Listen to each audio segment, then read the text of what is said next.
Welcome to InterPartyConflict, the podcast where we answer your questions so you can have the best tabletop gaming experience possible. My name is Gabe. And my name is Jeff. And we're going to answer your questions today. But first, I have a question.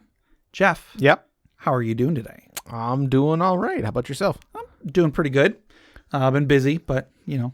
Yeah. Same old stuff, I suppose. Nothing too exciting. Yeah. Still printing them 3Ds. Printing them 3Ds and yeah. I'm still playing them videos. Sounds good. So, you want to go ahead and jump into the episode? Sure. Yeah. Why not? Okay. All right. Jeff, I want you to imagine that you're going out to a new restaurant. Uh-huh. You've never been to this restaurant before. And while you're at this restaurant, you order the special, and they bring you out this big plate of something that smells spicy. Mm. You are never one to back down from a culinary challenge. No. So you take a bite. I want you to give me a fortitude save to see how well you handle it. Oh, man. That reminds me. I forgot to take my heartburn medication today. Yep. Oh, boy. That roll seems about right. That's not good. That's a 3. Yeah. So, unfortunately, you make a mad dash for for this particular thing. You make a mad dash for like a pitcher of water that you see on somebody else's table. Yeah. And so you grab that water and you're just like chugging that water down. And everybody in the restaurant is laughing at you. Oh, no. And embarrassment, my one weakness. You're very embarrassed. And they say that because you didn't realize this, but that was a test. Mm. And you failed the test. And that means you don't get to go somewhere special. You know where that special place is, Jeff? Where would I have gone? You don't get to go to the Dragon's Hoard.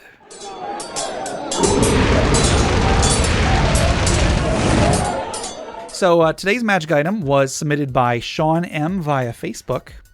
And the magic item is the Curry Bomb. Oh. And now Sean M. did not create this. This is actually, it's like an image, and it's from Flavor Text Adventures, I think. I'll try to find a link to that and put it in the show notes or something.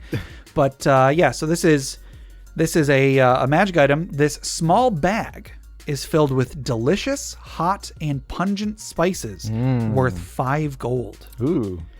Fancy spices. Fancy spices, yeah. Target a point within 20 feet. The bomb bursts on impact, creating a 5-foot cube of spice. I love that. Any creature attempting a breath weapon attack within the cube must make a DC 15 Constitution saving throw. On a failed save, the creature chokes on the spices and cannot make another breath attack for 1d4 plus 1 rounds. Okay. So, it's you use it against a dragon or some other creature with a breath weapon. Sure. And then they might not be able to make their breath weapon because they are inhaling all of these spices. That's pretty cool. Like, it's not super expensive, but it's a nice way to kind of negate the breath weapon situation. Yeah. Like, there aren't really any other ways that I know of to stop a dragon from using their breath weapon. Right. Yeah.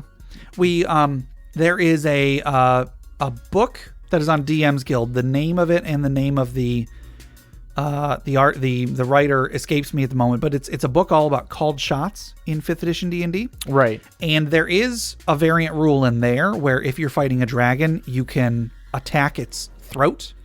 And if you succeed and you deal enough damage in one hit, it will damage their throat and it will stop them from doing their breath weapon.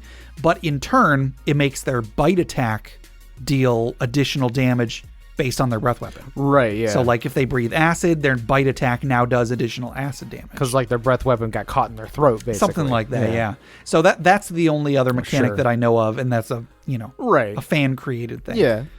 So, yeah, I kind of like it. I like it's a consumable, and it's not a guaranteed thing. Mm-hmm. You have to you got to hit the right spot. They got to fail their saving throw, and at that point they're out of a breath weapon for a little bit. But I mean, I kind of like this idea, and I love the idea of a 5-foot cube of spice. Yeah, so that's pretty. Just like a cloud of spice that's just in the air that the monster's gonna start choking on. Yep. I also just really like curry. I don't know if I mentioned that before on the show, but curry is delicious. Yeah. I like Thai food, Indian food, anything that's like heavy on like spices and stuff like that. I freaking love it. Which is terrible because I don't do well with spicy food. Sure. But like I usually go for mild when I eat that type of food. Yeah. You know, not because I don't enjoy spiciness. I really like spicy food. My tummy doesn't like it. Sure. Yeah, I can understand that. I had never really been into spicy food until my wife and I started dating. I think even maybe after we got married. At some point, like, she got me to start trying Indian food. Right. And I don't like all of it, but I definitely like it a lot more than I would have, before then. Wasn't it that she had never tried a strawberry until she had never eaten a strawberry until our honeymoon. Right. I made her agree to eat a strawberry. Right. And she thought it was all right. She thought it was okay. She's eaten strawberries since then. Sure. But, yeah. It's just like never had a strawberry before. Yep. Like, okay. I have a picture of her eating her first strawberry. Right. And she's just like, meh. Yeah.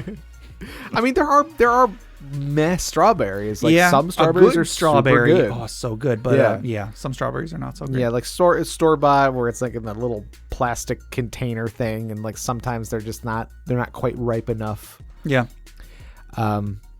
So there's some flavor text with this. At the top here above the curry bomb picture. Okay. So if anybody's familiar with the I don't know the song. I don't even know if it's called Cherry Bomb, but it's the song where they scream Cherry Bomb. I'm assuming the song's name is Cherry Bomb. We've discussed before that I don't know music. So this shouldn't be a surprise to anybody, but it's Hello Dragon, Open Your Maw. It's a curry bomb. That's pretty good. I didn't realize what that was referencing. Yeah. I only recently remember that song because I feel like it was in a few things. Mm-hmm. What was it in recently? I know it was in like Guardians of the Galaxy. Had like the whole Guardians of the Galaxy soundtrack was all like music from that era. Yeah. But I don't know. I like curry having an effect on dragons. I don't know. I think that's funny. Because there's like the cartoon gag where like you eat spicy food and you breathe fire. Sure. So you might think that maybe this would enhance their breath weapon. Maybe like specific spices are used for different dragons. Ooh. So like a curry bomb wouldn't necessarily work on a red dragon. It might make their fire more powerful. Right, but it might work on a like a black dragon or a white dragon. Sure. Maybe a green dragon, you're kind of throwing like a mustard gas bomb at them. Or I think a red dragon, it would be like mint or like some sort of. Sorry. I was thinking to enhance. Sorry. Oh yeah. You would enhance a green dragon's breath by giving mustard gas. Yeah. Well, no, because mustard gas is chlorine gas. Right. And it. No. It's but if it's spice related, it'd be mustard seed. Okay. Good point. Good point. Unless you do like a spearmint sort of thing, or like a cool down that that fiery breath. I'm trying to think of what we do with lightning. I don't know. Rubber, right? You just throw a rubber ball at a dragon. Aerosolized rubber. Right. You can't use breath weapons. Yep. No, you just throw them a giant piece of bubble gum. Oh yeah, because in the olden days, people would chew on rubber from a rubber tree. Oh sure, yeah. So like just chewing gum was tree. basically just rubber, right? Non-vulcanized rubber, of course. Sure. There you go. You just tossed a big old piece of bubble gum. So now I'm thinking there should be like a dragon like culinary like a cookbook or something. Yeah. Or like different dragons enjoy different types of spices. Okay. Yeah. Okay. Yeah, like a dragon cooking show, like a little red dragon with a chef's hat.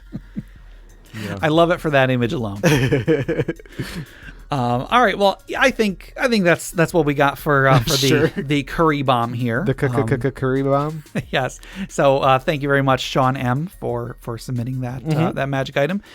Jeff, if anybody else wanted to submit magic items for the Dragon's Hoard, or stories for the Funeral Pyre, or questions for our main segment, how would they get those to us? Or recipes for our dragon or cooking recipe book. for the dragon-themed cookbook. How would they get those to us? They can send us an email at interpartyconflict@gmail.com or join us on our Interparty Discord at bit.ly/interpartydiscord. That's correct. And then before we go any further, we have a giveaway to give away today. We're giving away a copy of 100 Tips and Tricks Volume 1, courtesy of Crit Academy. It is a great book full of character concepts, encounter concepts, monster variants, magic items, DM tips, and player tips, all from the Crit Academy podcast, which is a great podcast. And I helped write this, so I've got the inside scoop on how good it is, and the answer is very good. Yeah. So who is our winner of this wonderful supplement today, Jeff? Today's winner is Teria M. Whoa, winner. Gobble, gobble, gobble. Yes. Teria M. Congratulations. I hope we're pronouncing that right. Yeah.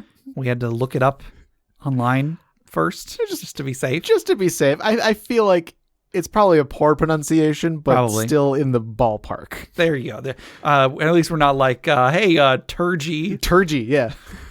No, sorry. Teria, you should be getting that in your email within the next couple days.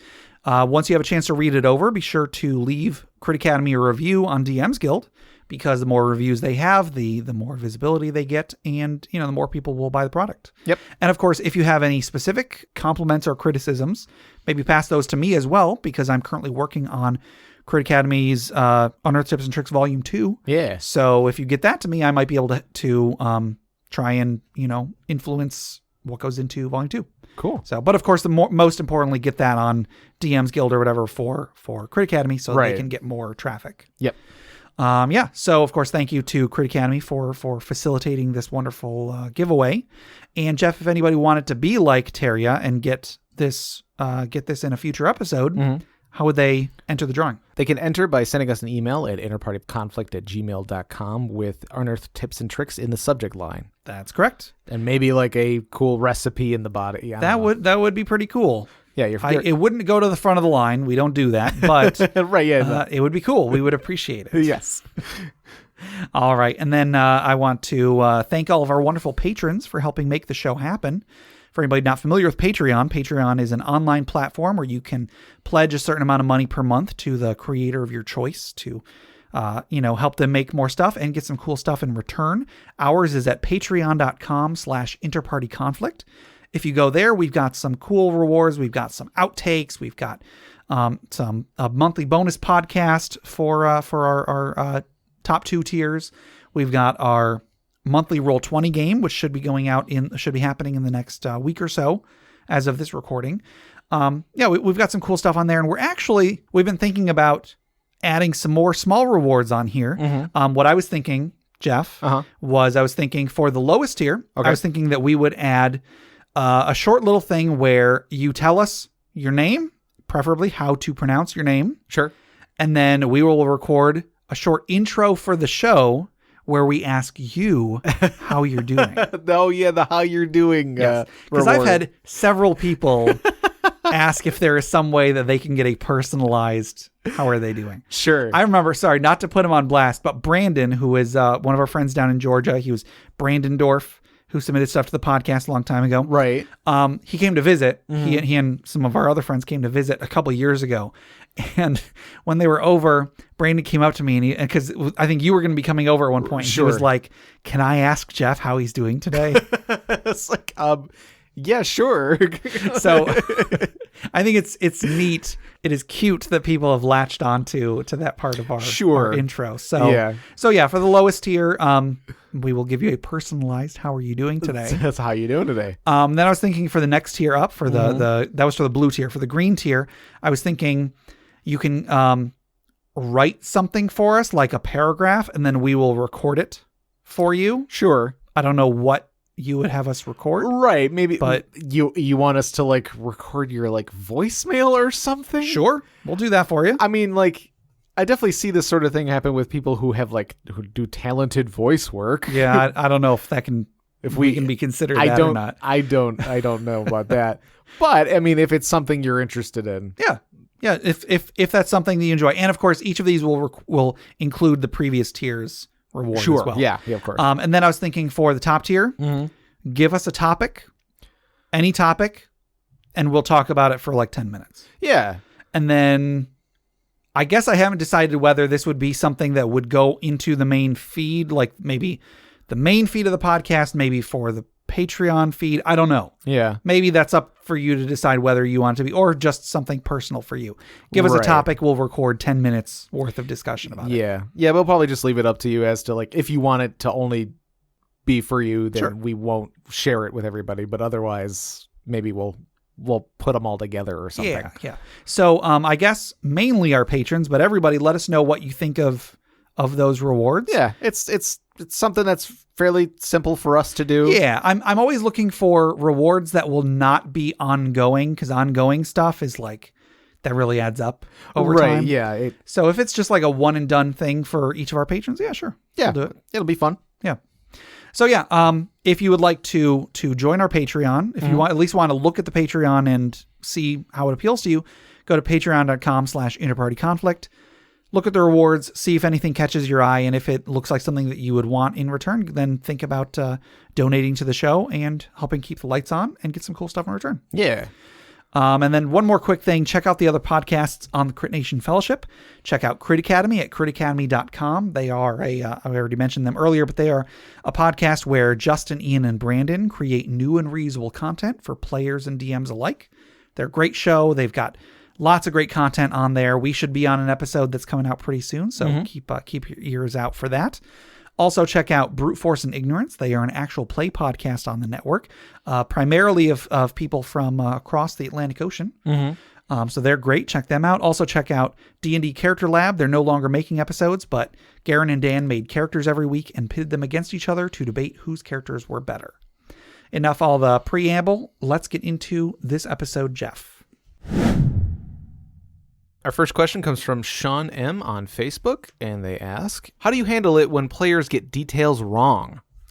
Yeah, so imagine a scenario where, and I guess this is not just to DMs, this is also to players, from a player's perspective, how would you like this to be handled? Yeah. The DM is describing a situation, you're going through a dungeon, they give you some details about some of the... here's an example. Okay. There is some sort of like a symbol on the wall or like a collection of symbols, and the dungeon master knows that this collection of symbols is part of a puzzle. Sure. Or maybe it's not. Maybe it's part of a puzzle, but the players aren't supposed to realize it's part of a puzzle yet. It's just supposed to be an innocuous part of the environment. They're describing like, and then there's this statue and there's this statue, there's these runes on the wall and so on. And then the players are discussing what they're going to do, and they start discussing these runes or whatever the feature is. And the DM realizes that they got some of the details wrong.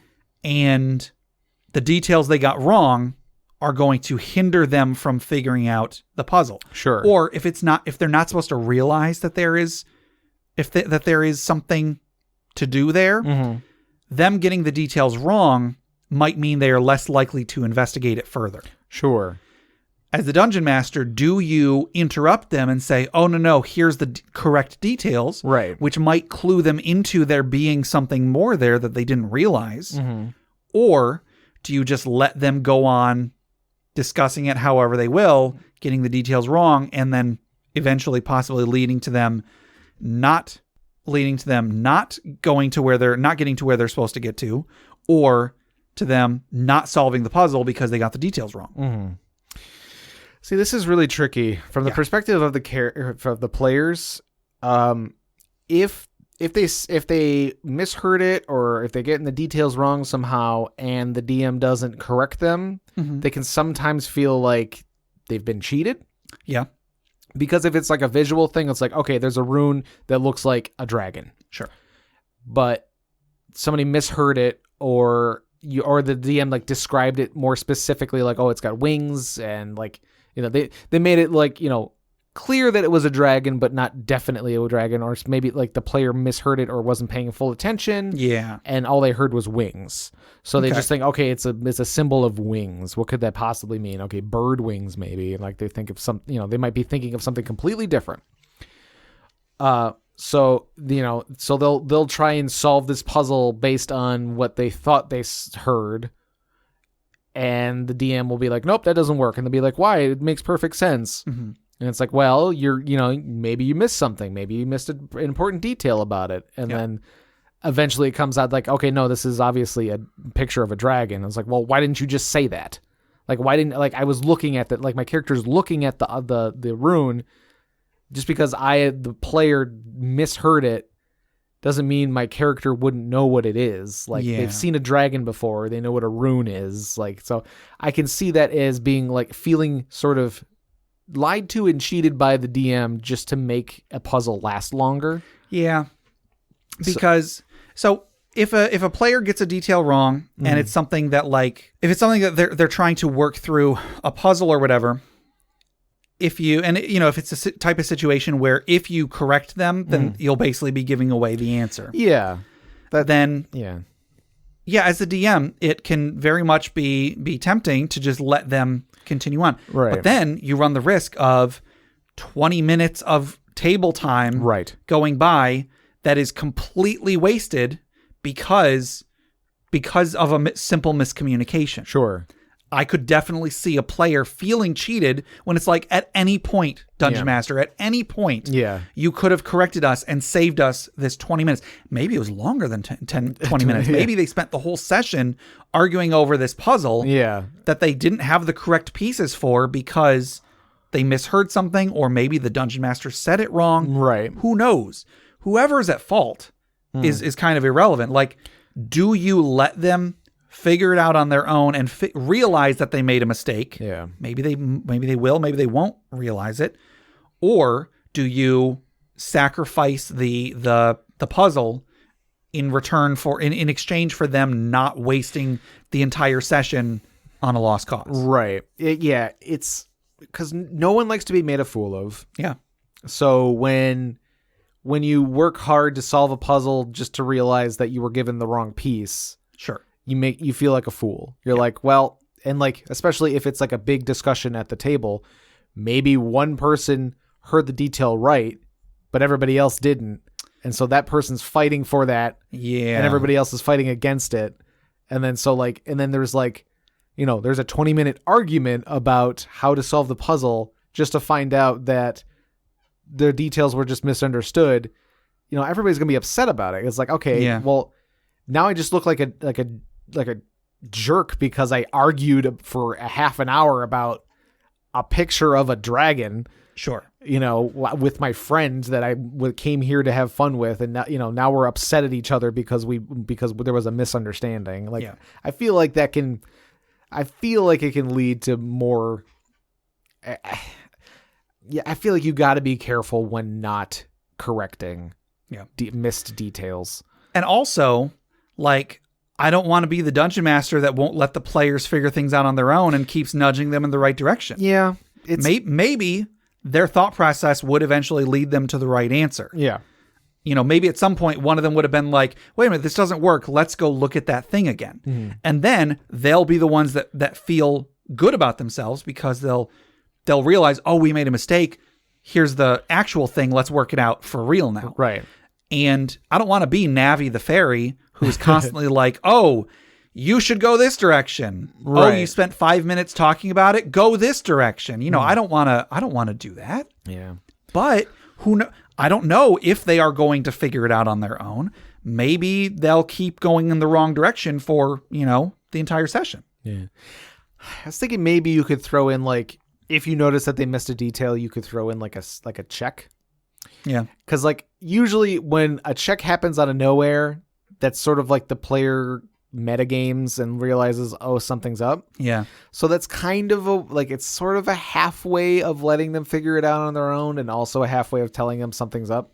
Yeah. So it's not like you're not giving them the answer, but you're letting them know you got a detail wrong and you have to roll for it. if there was a high enough roll, you might give them a hint. Sure. And if it's low enough roll, you go, you can't quite figure it out. Something's up. Something's weird about this rune or whatever. So you can get them to inspect it a little bit better. Like if it is a visual thing, maybe you could draw it out. Sure. Maybe you could draw it out in a detail based on that check or something. Like, yeah, if they roll low, you draw a stick figure. Sure. If you if it's a really high roll, you just like maybe you got a picture of it in the adventure book or something. You could just flash it at them or something like that. Yeah.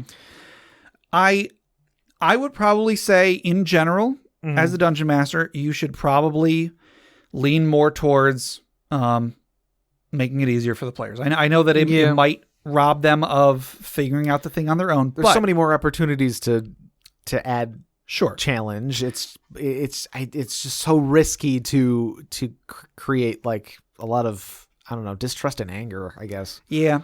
And you never know when it might have been completely your fault. Sure. And I would especially hate for the party to waste the entire thing all because I did a bad job of describing something. An example that I've used in a previous episode a long time ago, when we were doing the Age of Worms campaign, there was a point in the first adventure where the party, there's like a trap that drops a stone. No, it looks like somebody has triggered a trap and a stone block has like fallen in front of a doorway. Yeah.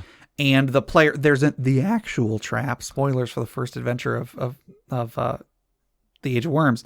The actual trap is the block is sitting on a pressure plate, and when you move the block, some gas comes out or something. Okay. But there's this block blocking this the stone block that's in the way of the door.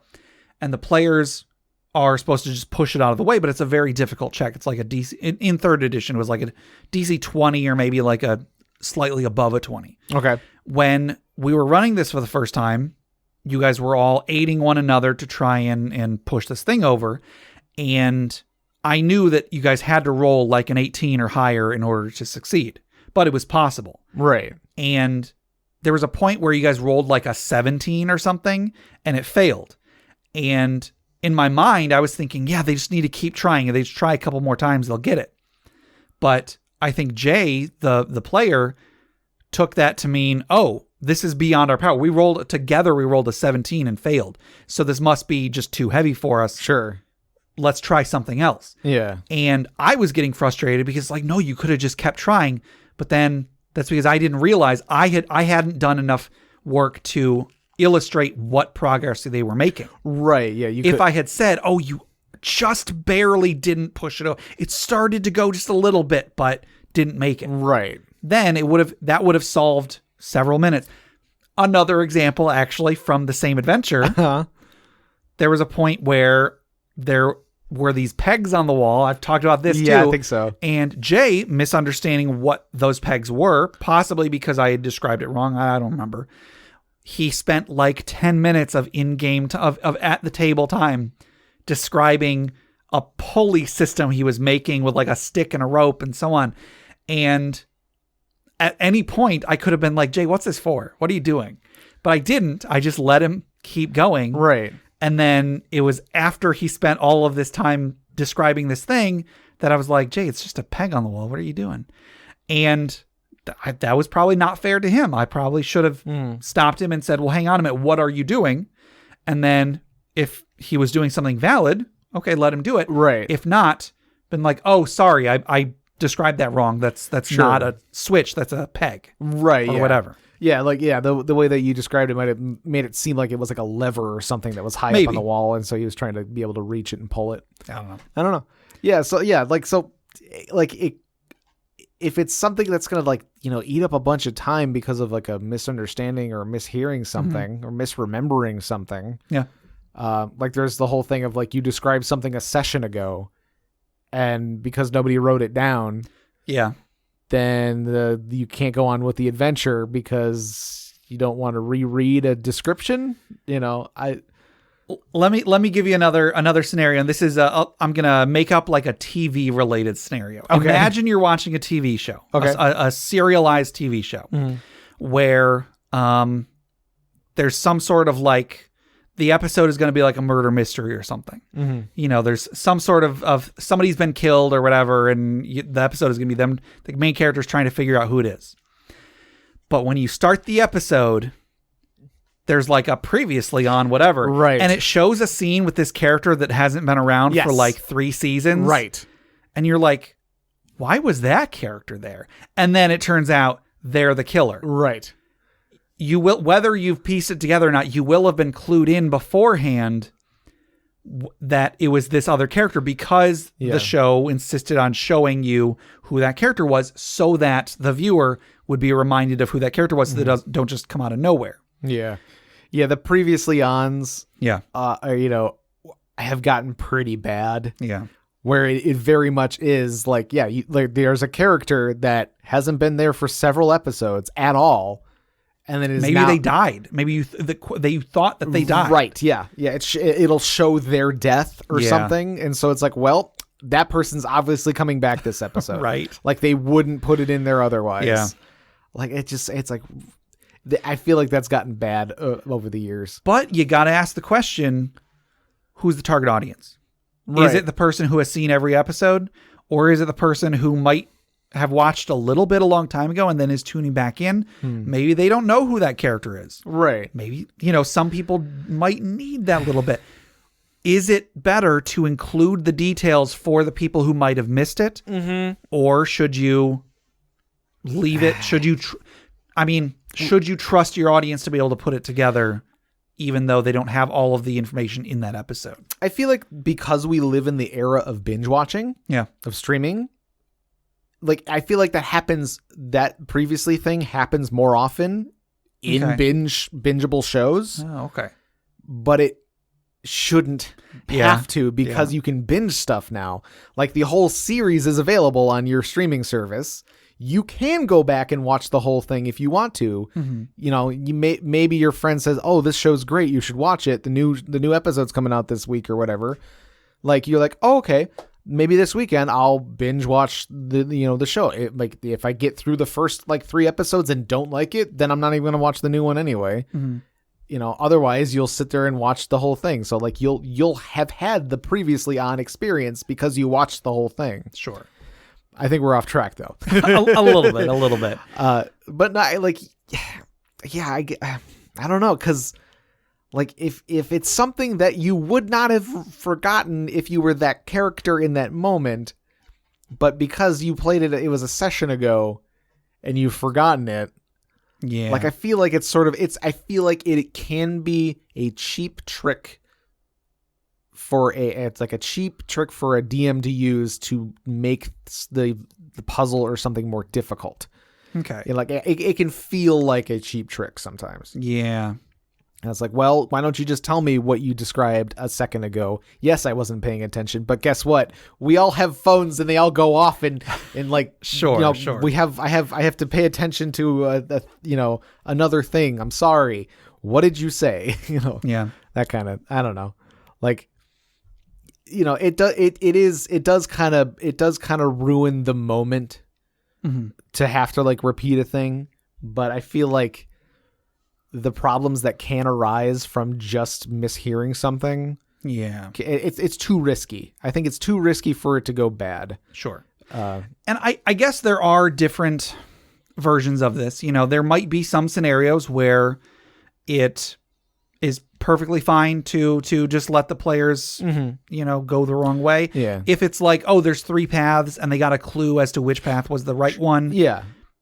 Yeah. Let them go down the wrong path. They'll realize their mistake at some point. I feel like if it is something that is going to be like, if they're going to realize that it's wrong quickly enough. Yeah. Then that's fine. Like if it's a trap or something. Sure. Like they misread the rune and it triggered a trap and they're like, oh crap, that there was a trap. All right, let's look at this rune again. We'll figure it out this time. Or like you said, if there's 3 paths, they're supposed to go down the right one. They misread a clue and they went down the left one. Oh, there's a monster down there. Well, they fight the monster and they go, well, this definitely wasn't the right place. And then they go and reread the clue and go down the right path. Yeah. So like something that can, if they can find out that they misheard it soon enough. Yeah. I feel like that's fine. Like, cause that can be fun. Like if a mistake is made in game, not necessarily out of game. Sure. Because I feel like when the mistake is mostly out of game, that's when the problems happen. Mm-hmm. But if it's a thing that's like, okay, we just went down the wrong path and triggered a trap. Yeah. That's part of the game. That's fun. Like, oh shoot, we triggered a trap.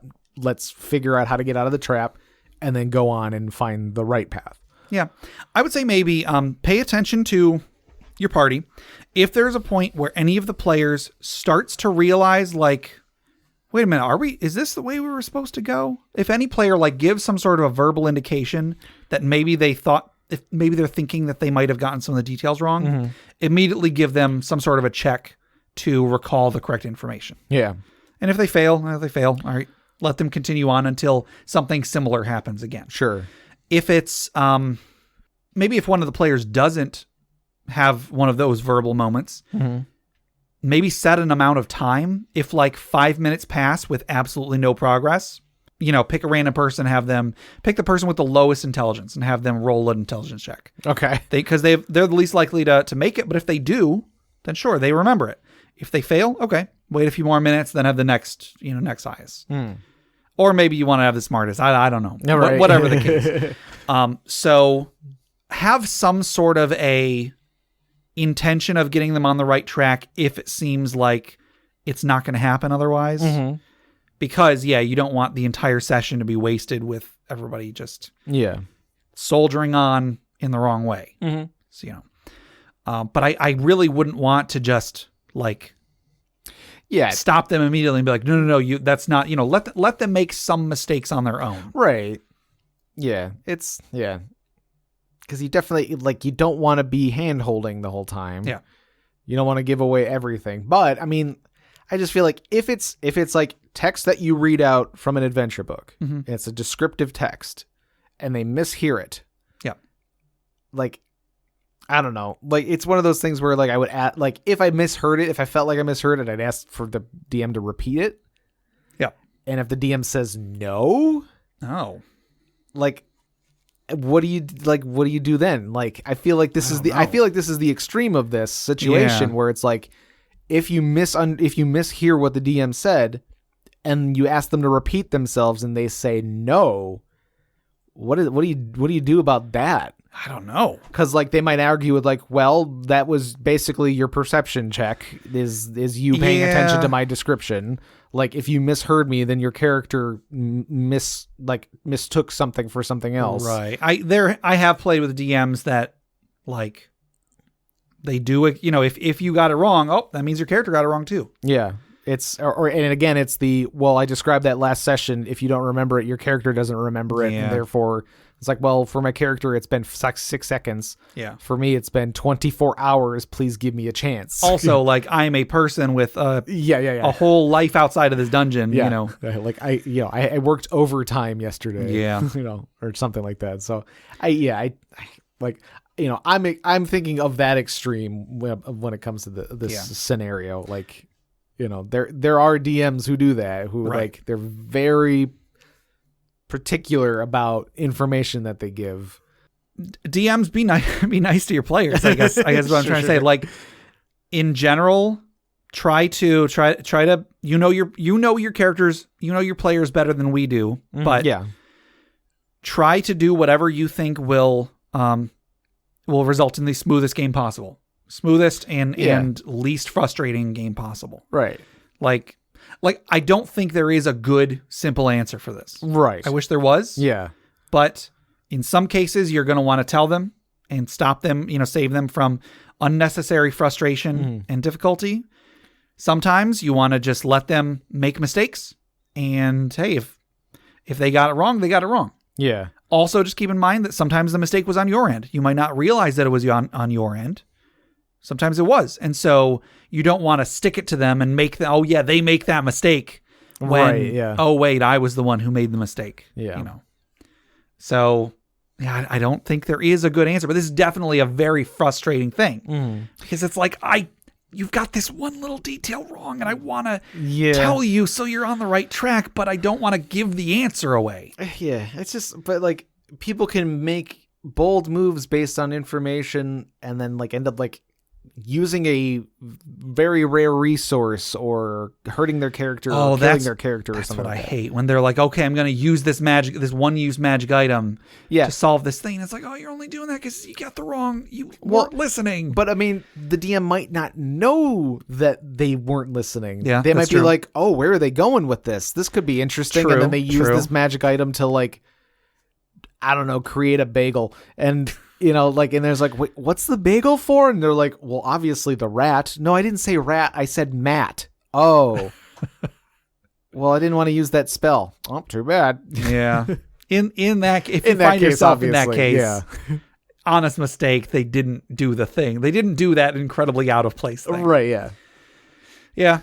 But why did he make the bagel? Like, what? He was going to feed the bagel to the rat? Are there bagels in D&D?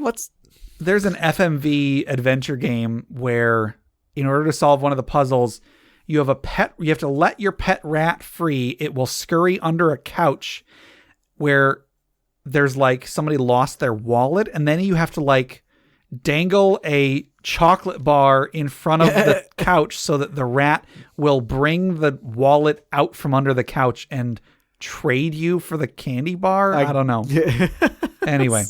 That's very like Sierra, yes. point and click adventure. Exactly. Oh my goodness.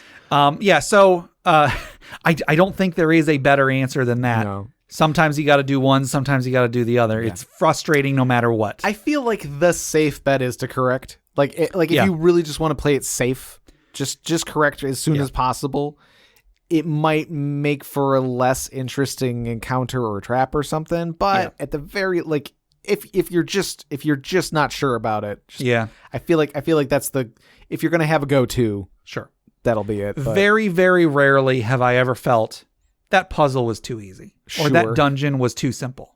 Sure, I'm sure there have been times where it's happened, but not as often as when I, the DM, think it is. Like, I'm always afraid that, like, oh, this puzzle's gonna be too easy. Oh, this dungeon's basically just a straight line. I should have done more work. But there's so much more to the experience than how difficult those challenges are to overcome. Right. So yeah, I will actually amend my thing and say I think probably the best answer in most cases is to be generous. Be generous and be forgiving and just get them through this puzzle so next time they can they have more time to spend on the next puzzle. Yeah.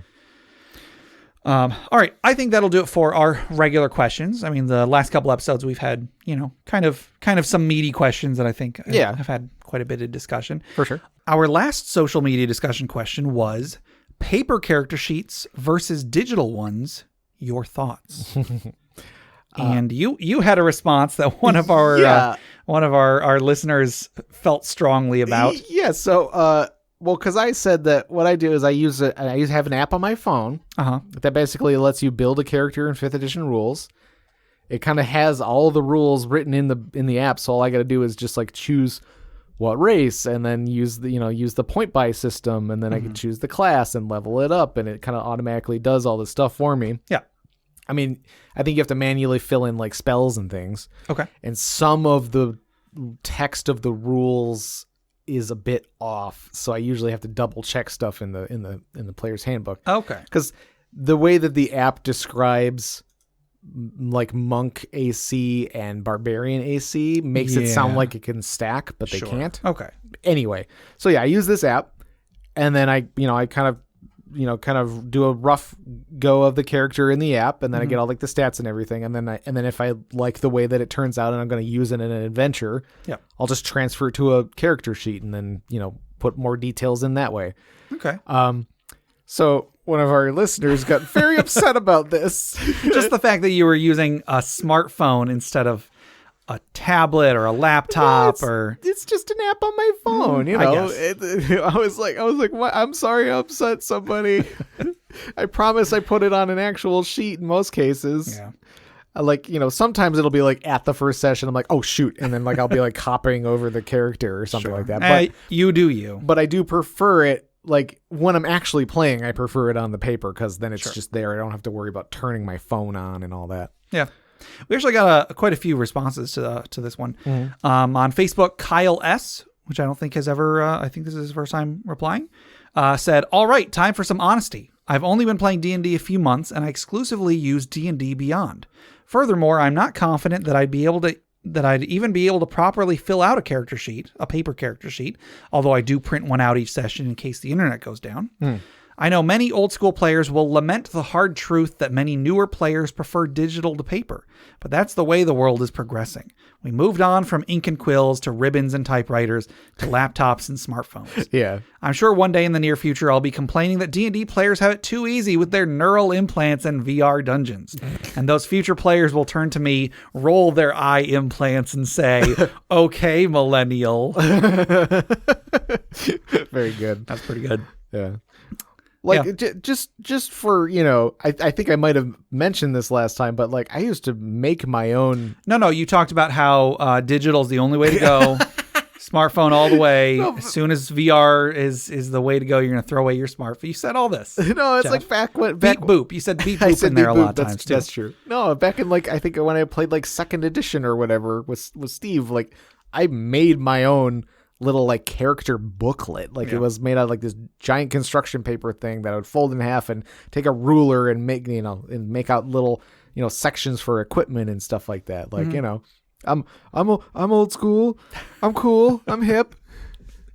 On Facebook, Eric M says, I prefer digital. D&D Beyond takes a lot of the managing out of your hands, but it did go down a while back and really wrecked our game.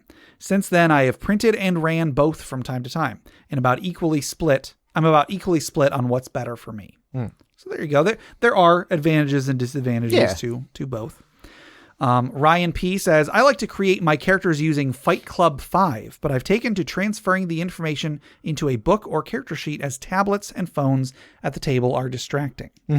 I just realized I keep forgetting to share my answer. I ask you what your answer is, then we go straight into the thing. What is your answer? I prefer paper. Sometimes I won't even make a character sheet. I'll just get a blank sheet of paper and just write everything out. Right. Yeah. You like to.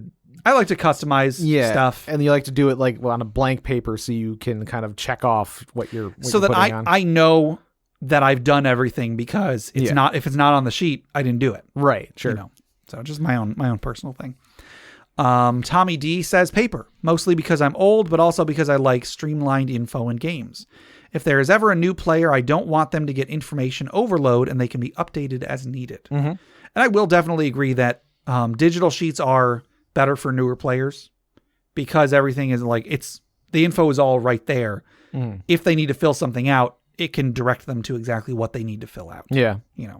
Some could also argue that no, they should learn the fundamentals first and so on. I don't know. Whatever. Yeah, I feel like, having a physical thing there might be helpful, though. I don't know. Yeah, maybe. I don't know. Jeff R. says, D&D Beyond is an invaluable tool, especially for casters. It's so convenient to have all the information in one place and makes play way more efficient. I couldn't imagine ever playing a wizard without it. Yeah. Oh, I definitely use an app for spells. I have a spell book app because I could just search the spells so I can find the text and. Yeah, having the spell text on hand is really handy. Yeah. I do still keep track of what spells I have memorized. Right, and such of course. Yeah. On paper. You still you definitely write down the names of them, but if I want to look up the rules, I don't have to flip through I don't want to have to flip through the paper. Yeah. I just go to the app. I will say that when I do our D&D games at the library, because I've pre-made characters, for any spellcasters, I don't want people to have to flip through the books. I want everything to be right there for them in front of them. So I had to go and I specifically chose whatever spells I thought that character could use. And I even chose spells that would be simpler rather than more complicated. Yeah. For ease of play.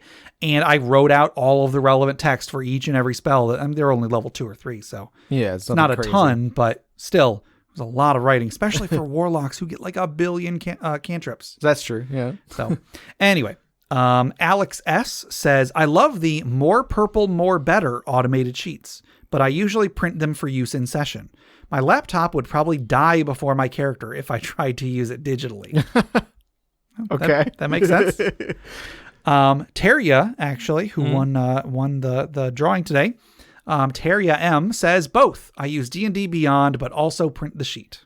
So yeah, kind of sounds like what you were doing. Yeah. Sean M, who submitted the question and magic item today, said autocomplete forms are my friend. Paper printouts of those sheets are money. Brandon B says, notebook paper with stats written on it. My man. Over on Reddit, we actually got 5 responses on Reddit. We usually only get 1 or 2. Yeah. Pruno says, digital. Play on Roll20 and it's a quick click and go. Spend less time counting, more time playing. But while I played 3.5, I was pretty hardcore and wrote in pen on my sheets. Oh, man. What are you doing? Whoa. Sorry, what were you doing? Madman. Yeah. Jesus Bagels said, I'm a digital boy. Just easier to edit and keep organized. I'm a digital boy. Paper sheets are cool at first, but my handwriting isn't great, and if I'm keeping good notes, I quickly run out of room. I like having my spell descriptions accessible with a click, as opposed to looking them up in the handbook every combat. Also, eraser smudges. Yeah, I feel you. Yeah, eraser smudges, their thing. Yeah. Javokler says, paper all the way. To each their own, but it just feels right having a character sheet in your hands. Something about it just takes me back to playing my first time as a kid. Mm-hmm. And yeah, I think that's probably a big part of the appeal for it to me as well. I feel like there is something special about a physical character sheet. Yeah. Alistar the Minotaur says, I've tried digital character sheets, and while I like them, they always end up having limitations, particularly the ones that automatically update your attack bonuses, health, etc. The games I play in, and especially the ones I run, always end up having customized items, and players get feats and boons that aren't a part of normal character progression. That's a good point. That is. We used to play, I think when I first got into digital sheets, it was like when we were playing in 3.5 where we would, every campaign we would get all sorts of bonuses that weren't supposed to be there. Right, yeah, we'd have to like add extra like slots for different bonuses and stuff like that. Yeah, like there is a lot of limitations that like also, you can't just write in. Yeah, also I would always have additional skills that weren't on the sheet. I would like make up my own skills and take ranks in them. That's just good. Stuff that just wasn't on the sheet. Like knowledge, the planes wasn't I don't think was a thing for a long time. And I feel like at least the 3.5 character sheet, I think it left like blank spaces for extra skills. The physical one, yeah. Yeah, I think so. So like, I mean, some of the digital ones don't give you that option. Then Alistar goes on to say, digital character sheets struggle to accommodate that. Paper character sheets don't have those limitations, so I tend to stick with them. Yeah, because you just draw wherever. Yeah, pretty much. And then Arcanist Winterbrand says, paper. I find that everyone using the same medium for character management makes it easier on the DM and players. Mm-hmm. Everyone is navigating an identical document, so less confusion. Right. And that whenever we're playing at the library, I'm able to point and just be like, look on your sheet right here. Yes. That's where this thing is. Yeah, so yeah, definite for newer players. Like they should all have the same sheet so you could just reference it. Sure. We go paper because if anyone has to miss the session, the DM in our group has a backup folder with all the characters in it should one go missing. Plus, a dead phone or tablet won't stop the game if you're using the old school method. Tried and true. Yep. And yeah, I agree. There are counterpoints to a lot of those. Like if everybody's using paper, then if everybody's using digital, it's easier for the DM to have a copy because he can just have them all on his computer. Sure. You know what I mean? And then also, a dead phone or tablet won't stop the game, but if you forgot your sheet at home, that could stop it too. Yeah, that could stop it too. Whereas if it's online, it's backed up somewhere. So I'm not trying to tell Arcanist Winterbrand they're wrong. I'm just saying like there isn't really a right or wrong answer. Sure, both sides have advantages and disadvantages. Over on Twitter, we just got a couple. Stephen M says, I like the idea of digital sheets in theory, but in practice, find paper and pencil easier to use at the table. I'm a level 6 Luddite. There you go. Okay.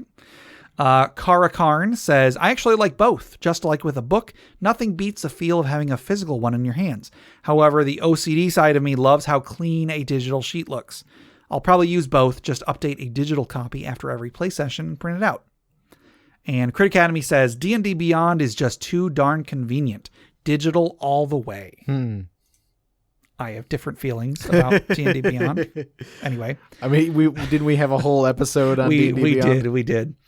And then over on Discord, we got a few. E. Thompson 03 says, in the only topic I'm not an old fogey on, it's this. I prefer the app because it's much easier to discern needed information. I will flip a character sheet 30 times looking for one piece of information. Okay, I can understand that. The Beverage Tea says both. Paper for fun and old-time feel, digital for convenience and quick reference. Collins B said, I exclusively use D&D Beyond for character sheets. Even in cases where there's no internet, I use an exported PDF, but I've never had to use it. I see the appeal for paper with the nostalgia and tangibility, but using a digital sheet lets me get directly into the game with quick reference and easy tracking of stats. And from a DM perspective, having digital access to my players' character sheets is amazing, so I can know what abilities and items they have to craft encounters that showcase each player's strengths and give me the tools to appropriately challenge them, as well as put secret messages in their notes sections. Ooh. Whoa. I actually really like that idea. Gabe, while you were reading that last response, I made a character on my phone. Screw you, Jeff. You and your computer chips. It's a high elf bard named Bob, and he's on the city watch. How many apostrophes are in that name, Jeff? Well, I didn't. Hold on. Where are your apostrophes now? Dr. Taco 86 says, I do miss the old days rubbing the HP box raw from erasing it over and over. Oh boy, I feel you there. Yeah, but yeah, all the smudge marks and scratches in the hit points section. Here's a little secret. I don't actually track my HP in that box. I track it on a scratch sheet of paper because I don't want to have to keep erasing it over and over again. That's a good point. So maybe I am acknowledging the weaknesses in the medium that I have chosen. No, you just use crackers or something. Like you like I have 20 hit points, you have 20 crackers, and so you take damage, you get a delicious What cracker. happens when you get healed, Jeff? Do you vomit up the crackers and just form them back into cracker you form? have a box of crackers on hand. Okay. You know, a bunch of like delicious like buttery Ritz crackers or something like that. So you just keep track of your hit points that way. You're out of crackers. Well, why am I even at this table if there's no crackers? My character's dead, you know? Yeah. All right. I'm on board. I'm on board with that idea. So we've added in another another possible answer to this question. So you can use a digital, paper, or crackers. Silly listeners for not realizing that was an option. My cracker sheet. Never mind.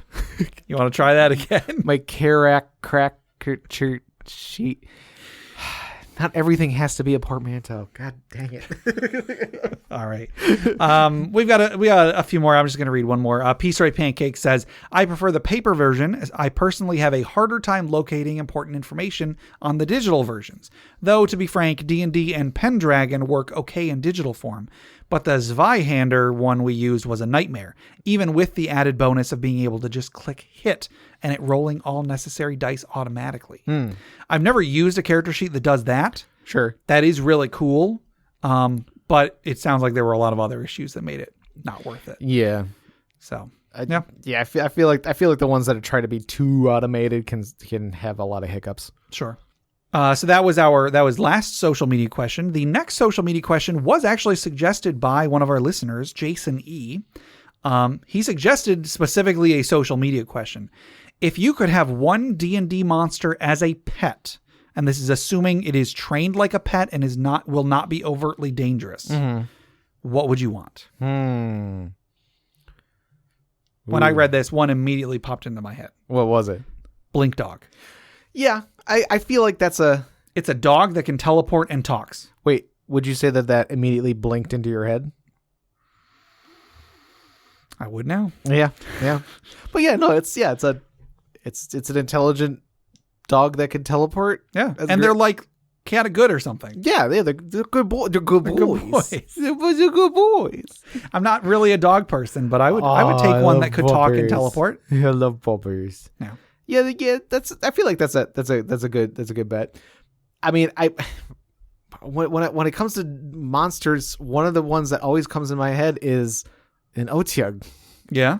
Because they're like big garbage disposals. They'd be real smelly, Jeff. Well, no, like dogs can be smelly. Yeah. And like I like turtles, but reptiles in general, they smell so bad. Yeah. Like if anybody has a pet reptile, they know like it's not a pleasant smell. But they're so handsome. I don't know, like Otyugh may be cool because like you just like I don't have to worry about taking out the garbage. Yeah, No, that makes sense. Like I don't know what happens to what an Otyugh eats. Like, I don't know what their waste is. I think it comes out as hamburgers on the other end. Yes, delicious, fresh, never hamburgers. frozen hamburgers. It would still be warm, Jeff. I would not want to eat that. Fresh from the Otyugh's behind, wherever that may be, because they're who knows, they're abominations. Yes. I just always imagine like whatever they eat, whatever their waste may be, I assumed it can be used as fertilizer, and I'm sure. Yeah. So like I could start a business selling fertilizer for gardeners or something like that. Like big old bags of Otyugh brew manure. Sure. I don't know. It's like big tentacle monster. It probably gives such good hugs. It probably would if it was nice and tamed. I guess it would be smelly. Yeah. But like it has like the telepathy, but it's not like direct telepathy. So it's still like, it's still like a conversation with a dog where you're like, who's a good boy? And it would tell you telepathy, like, is it me? Yeah. I'd be able to know telepathically that it's happy, and like it would have like a telepathic tail wag. Sure. I think one of its tentacles is probably the tail tentacle. Well, one of them's got like the eye stalk thing. Sure. Oh yeah. So yeah, I think that's a good answer. I would have a pet Otyugh. Yep. Sounds good to me. Big lumbering guy. Give me big old hugs. All right. Okay. Well, that'll do it for our questions for today. But before we close out, let's wind down. Let's relax. Let's take a deep breath. Let's remember those who have come before us, who have given their lives so that we may have a better world to live in. Hopefully they didn't give their lives because the DM didn't give them good enough information. They heard something wrong. Hopefully not. But let's remember them as we toss another log onto the funeral pyre.